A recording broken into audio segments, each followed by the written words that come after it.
بسم اللہ الرحمن الرحیم۔ سب سے پہلے ہم لائن کے بارے میں اچھی طرح ڈسکس کر چکے ہیں کہ لائن کس طرح لگاتے ہیں اور آرتھو آپشن کس طرح آن کرتے ہیں F8 کی مدد سے، اور آرتھو آن کرنے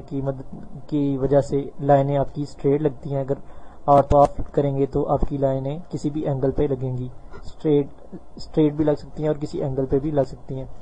ماؤس کی کرسر کی مدد سے۔ اب اس لیکچر میں ہم کنسٹرکشن لائن کے بارے میں پڑھیں گے کہ کنسٹرکشن لائن کیا ہے اور اس کا استعمال کیا ہے۔ تو کنسٹرکشن لائن بیسیکلی ایک ایسی لائن ہوتی ہے جو تھرو آؤٹ ڈرائنگ ایریا میں اب جسٹ ایک کلک کرنے سے پورے ڈرائنگ میں لگ جاتی ہے۔ مثلا میں ایک کنسٹرکشن لائن کے ٹول پر میں کلک کرتا ہوں اور ادھر ڈرائنگ میں کلک کر دیا تو ایک لائن لگ گئی جو ختم نہیں ہوگی۔ تو اس میں کنسٹرکشن لائن کا استعمال کیا ہے کہ اگر آپ دو لائنیں، یہ ایک آبجیکٹ ہے، اب میں اس جگہ پہ اسی ڈرائنگ میں سیم ہائٹ پہ ایک آبجیکٹ بنانا چاہتا ہوں، تو اس کے لیے عام طور پر ہم کیا کرتے ہیں کہ ایک لائن لگاتے ہیں اوپر اور ایک لائن نیچے لگاتے ہیں اور اس آبجیکٹ کو ہم ادھر سے کاپی کر کے ادھر کر لیتے ہیں۔ لیکن جب بہت زیادہ ڈرائنگز ایک شیٹ پر اکٹھی ہوئی ہوں اور دو آبجیکٹ ایک دوسرے سے کافی زیادہ فاصلے پر ہوں، فار ایگزامپل کہ ایک یہ آبجیکٹ ہے، یہ آبجیکٹ ہے اور ایک یہ آبجیکٹ ہے، یہ ایک دوسرے آپ سمجھ لیں کہ ایک دوسرے سے کافی زیادہ فاصلے پر ہیں، تو ان دونوں میں ہم نے یہ اس آبجیکٹ کو ہم نے سیم ہائٹ ٹرانسفر کرنا ہے۔ تو اس کو آپ سمجھتے ہیں کہ لائن ٹول کی مدد سے،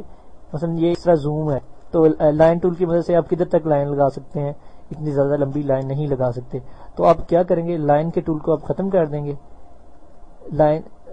اور کنسٹرکشن لائن کا ٹول استعمال کریں گے۔ اب میں کنسٹرکشن لائن لاتا ہوں، کنسٹرکشن لائن کے ٹول پر کلک کرتا ہوں اور اسے میں نے یہ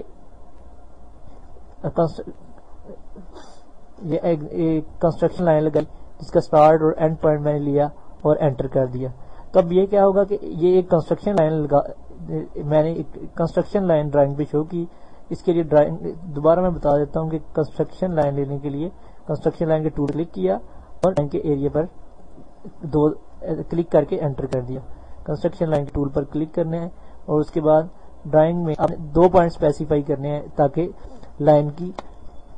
آپ نے جس ڈائریکشن میں لینی، ورٹیکل یا ہورزونٹل۔ اگر میں پہلا پوائنٹ ادھر کلک کیا اور دوسرا ادھر کلک کروں گا تو ایک ورٹیکل لائن لے گی۔ جب میں چونکہ ہورزونٹل لینا چاہتا ہوں تو میں دوسرا پوائنٹ ادھر کلک کرتا ہوں اور اس کے بعد انٹر کر دیتا ہوں، تو ایک کنسٹرکشن لائن لگ جائے گی جس کی مدد سے ہمیں یہ آبجیکٹ نہیں نظر آ رہا تھا، آپ سمجھتے ہیں، تو یہ ایک ہمارے پاس کنسٹرکشن لائن لگ جائے گی اس کی مدد سے ہم سیم ہائٹ پہ یہ آبجیکٹ کاپی کر سکتے ہیں۔ اب اس کے نیچے بھی ایک کنسٹرکشن لائن لگتا ہوں، تو ادھر کلک کیا میں نے اس کے اسٹارٹ پوائنٹ اور اینڈ پوائنٹ پہ، اس کے اسٹارٹ پہ اس کمانڈ کو میں ختم کرتا ہوں، کنسٹرکشن لائن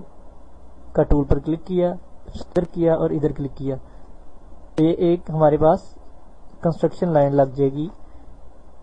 جس کی مدد سے ہم اس آبجیکٹ کو کاپی کر کے ادھر ہم سیم ہائٹ پہ رکھ سکتے ہیں۔ تو بیسیکلی یہ بہت زیادہ اگر ڈرائنگ کٹی ہوئی ہوں اور ہم نے ایک آبجیکٹ کو دوسری جگہ پہ سیم ہائٹ پہ کاپی کرنا ہو تو کنسٹرکشن لائن استعمال ہوتی ہے۔ کنسٹرکشن لائن ایک انفینٹ لائن ہوتی ہے جس کی مدد سے ہم آبجیکٹ کو سیم ہائٹ پہ رکھ سکتے ہیں، اور اس کے کئی طریقے لگانے کے ہیں جو ہم آگے فردر